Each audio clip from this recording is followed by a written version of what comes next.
el show más completo. Esto es Directo con Deutenó, donde las entrevistas te sorprenden, el humor no falla y la cocina es puro sabor. Puro sabor. Desde el corazón de la televisión hispana, llega el único Alain Deutenó. Hola mi gente linda, bienvenidos a Directo con Deutenó, un espacio donde las historias cobran vida. Hoy la casa se llena de humor del bueno, de ese que te hace reír y pensar. Nuestro invitado es actor, dramaturgo, guionista, fundador de Humoris Causa y una de las mentes más brillantes del humor cubano. De Pinar del Río a Miami, ha demostrado que la comedia puede ser inteligente, afilada y peligrosamente divertida. Recibamos con muchísimo cariño al gran Iván Camejo. Muchas gracias. Bienvenido, Iván. Un placer para mí estar aquí con ustedes. Gracias por la invitación. Qué honor tenerte aquí, que compartas este espacio conmigo. Entre stand-up, televisión, escritura, talleres, tú nunca paras. ¿En qué anda Iván Camejo hoy? Bueno, haciendo un poco de cada cosa. Sabes que en realidad aquí hay que tener un plan B, un plan C y un plan D. Y un plan F. Sí, por ahí vaya. Estoy haciendo varias presentaciones, conformando lo que va a ser a finales de año un unipersonal nuevo, con todo el contenido nuevo, y lo he ido probando a pedazos en diferentes sitios. Estoy escribiendo también, escribo varias cosas, escribo para varios colegas y escribo también algunas cosas comerciales para compañías, para redes sociales, eso. Y básicamente preparando todos estos stand-up comedy, que es a lo que me he dedicado en los últimos años, ¿no? Y sé que estuviste en Cuba Nostalgia hace unos días. ¿Qué importancia tiene este tipo de eventos? Bueno, Cuba Nostalgia es un evento que se hace todos los años y que, tal y como su nombre lo indica, trata de trasladarnos con la imaginación hacia una Cuba idílica, hacia una Cuba que desafortunadamente ya no existe, solamente en el evento, pero que todos tenemos la esperanza de que vuelva a surgir y de que vuelva a estar disponible. Con el favor de Dios así va a ser. Sí, por supuesto, y todos tenemos fe en que eso va a suceder y ojalá y sea lo más pronto posible.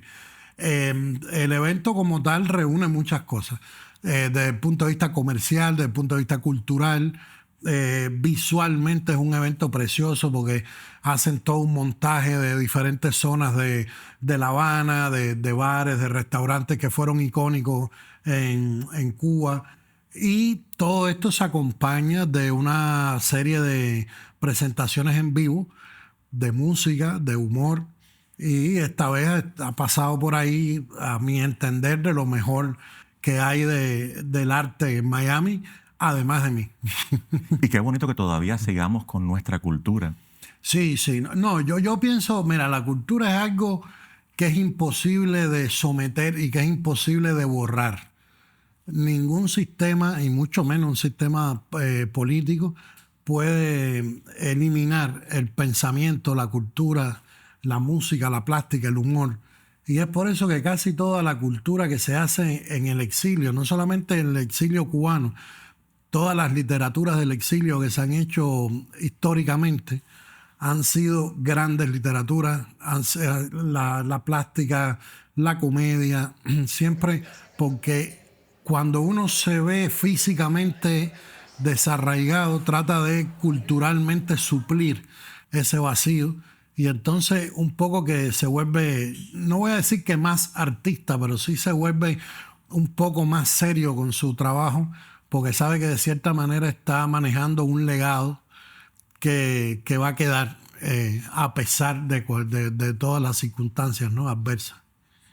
Pinar del Río, teatro infantil desde los 8 años, después la carrera de filología. ¿En qué momento un muchacho aplicado termina diciendo, sí, muy bien el idioma, pero yo quiero hacer reír? Bueno, yo casualmente, ahora que mencionas lo del teatro de temprana edad, casi todas las obras infantiles son obras que tienen un elemento de comedia.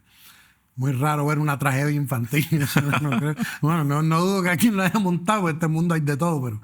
Y entonces cuando yo empecé a hacer ese teatro, y estas obras que tenían su cosa de humor, y yo veía cómo el público lo disfrutaba, cómo se reía, yo dije, espérate que a mí esto me gusta. Esto es lo tuyo. Y siempre me interesó tener esa posibilidad de hacer reír a la gente, de cierta manera de divertir a la gente con algo que se hiciera en la escena. Y a eso me he dedicado toda la vida. En vez de trabajar, mira lo que es. Tú eres de los humoristas que piensan el humor, lo estudian, lo desmontan. ¿Tienes algún chiste intelectual que alguna vez el público no haya entendido? Yo creo que sí. A ver, a nosotros nos pasa mucho, a los comediantes. Por supuesto, siempre va a haber algo que no se entienda. Creo que le ha pasado a todo el mundo. Pero también nos pasa mucho que a veces, y por eso es que el humor es tan importante cuando ya se hace con el público, porque el público de cierta manera es no quien lo define, sino quien lo recibe y te da a entender que si lo que estás haciendo está en la cuerda que quieres o no. A veces creemos que algo va a dar mucha risa y no es así. Y otras cosas que pensábamos que iban a pasar inadvertidas causan mucha risa. O sea, hasta que tú no estás delante del público, no sabes calibrar bien lo que estás haciendo. Y estudiar la audiencia que tienes en ese momento. Claro, y mira, el humor tiene un público muy heterogéneo. Y eso es lo más difícil. Porque el que es violinista de una orquesta sinfónica toca con la sinfónica y sabe que el público que va a ir a verlo es el público que le gusta la música sinfónica. Y el que es cantante de reggaetón lo va a ir a ver el que le gusta el reggaetón, y el que toca en un club de jazz va a ir el público que le gusta el jazz. Pero al humor va el de la sinfónica, de reggaetón y el de jazz. Entonces son públicos de niveles diferentes, muy heterogéneos, y uno de cierta manera tiene que tener una propuesta. Yo creo que esa es la parte difícil y a la vez satisfactoria, ¿no? Si se logra, que tú puedas hacer un humor que pueda ser comprensible y disfrutable por todos esos niveles diferentes que hay en una sociedad. Entre festivales, giras, televisión y camerinos, ¿cuál fue el momento más caótico, absurdo que viviste en aquella época dorada del humor cubano? Bueno, caótico y absurdo hubo varios, pero yo recuerdo una vez nosotros estábamos haciendo, yo tenía el grupo Humoris Causa, y nos vamos a, nada más y nada menos que a Pinar del Río, mi provincia natal. Nos vamos a un pueblo que es La Coloma, se llama La Coloma. Nosotros hacíamos, Omar Franco, que era uno de los actores del grupo, y yo, hacíamos un espectáculo para niños, un espectáculo infantil, hacíamos magia, malabares, varias cosas. Y casi siempre cuando llegábamos a los lugares hacíamos el espectáculo infantil en la mañana y el espectáculo humorístico ya para los adultos en la noche.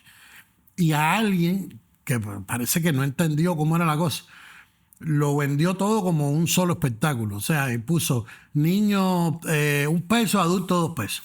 Y aquello se llenó, era la mitad del teatrico aquel, la mitad de niño y la mitad de adulto.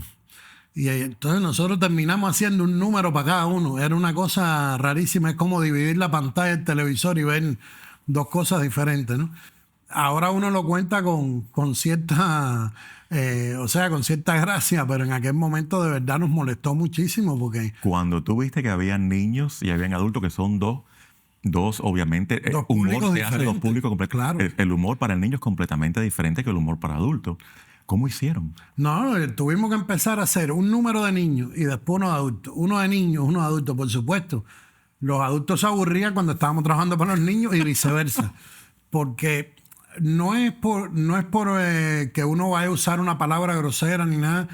Es que simplemente el humor que nosotros hacemos no era para niños, por la sencilla razón de que ellos no lo iban a entender. Y habían llevado una escuela completa. La habían sentado adelante y atrás los adultos.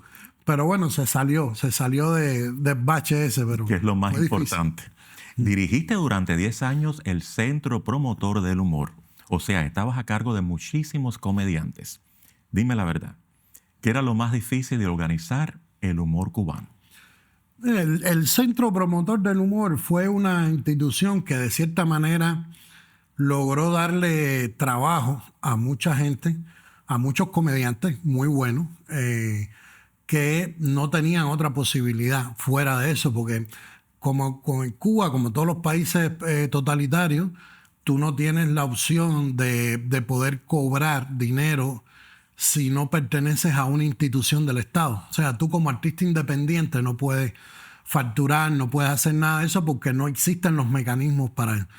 Y cuando se crea el Centro Promotor del Humor, muchos comediantes vieron como una tabla de salvación porque muchos llevaban años ya haciendo un trabajo muy interesante, muy bueno, mucha calidad, pero no tenían cómo ganar dinero por eso. Y en ese sentido siempre estuvimos muy agradecidos con esa institución, a pesar de que nosotros sabíamos que la institucionalización del humor más bien respondía a un intento por controlar el humor, como mismo se institucionalizó todo, la música, las artes escénicas. En el caso de nosotros, por suerte fuimos más incontrolables, entre otras cosas porque el Centro del Humor siempre lo dirigieron comediantes. Y entonces, de cierta manera, era mucho mejor a la hora de promover y de comercializar en la comedia, que dicho sea de paso, llegó un momento en que empezó a dar mucho dinero, porque era un género muy masivo, los teatros se llenaban, la gente acudía en masa, el Festival del Humor que hacíamos, que todavía creo que se hace, la gente lo esperaba todos los años, y el teatro, de cierta manera, yo creo que por su estimación del gobierno o porque el teatro tiende a ser para un público más limitado, era un espacio de más libertad. No tenía la misma censura de la televisión o de la radio, y entonces se podían hacer cosas un poquito más allá de lo que te permitían los medios. Si pudieras estar hoy frente a todas tus versiones pasadas, el niño, el filólogo, el humorista, el emigrante, y soltarles un solo remate, ¿qué le dirías para hacerlos reír y de paso recordarles que todo ha valido la pena? Sí, creo que le diría que sigan haciendo exactamente lo mismo, que no cambien nada, quizás que coman un poquito menos, para que no lleguen a verse de esta manera. Dale suave con la comida, pero lo demás va bien. Iván, ¿le puedes regalar a nuestro público un poquito de tu humor? Bueno, a ver, no venía preparado para eso, pero sí, claro, yo siempre digo que, por ejemplo, hay los cubanos, cuando llegamos aquí, siempre nos comparamos, porque Miami es la ciudad más extranjera del mundo, es el lugar donde más gente hay de diferentes países, de diferentes regiones. Y cuando uno viene a una isla que la gente es muy parecida, te empiezas a comparar y entonces empiezas a sacar las características del cubano, que tú en Cuba no te habías dado cuenta de eso. Número uno, que hablamos muy alto, cubanos hablamos muy alto. Número dos, gesticulando. Pues, los cubanos hablan así, va a llover y tumba la luz, la butaca, esto, la planta, porque somos así. El día que tú le cortes los brazos a un cubano se queda mudo. Porque nosotros no tenemos manera de hablar, sino aquí yo trato, hablando de pelota le llaman el 911. Yo trato de presentar este programa sin mover la mano, pero se me es imposible. Imposible. Los cubanos te dicen, y entonces cuando te van a dar una dirección, él trata que el dedo caiga en la dirección. Te dice, mira, tú sigues recto. Entonces, que está viendo eso de lejos, no sabe si es una clase de tai chi o si es, porque así tú sigues recto. Y entonces el cubano no te dice a 3 cuadras, te dice, esta no.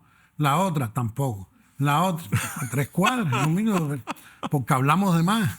O te dicen, mira, tú ves la cafetería en la esquina. ¿Te acuerdas que era ante un bar? Que se armaban tremenda bronca ahí, que el dueño fue preso, que era el marido de la china, la del edificio, porque él cree que la china se conoce todo el mundo. Bueno, ahí no. Coño, si ahí no, ¿para qué te metes media hora hablando?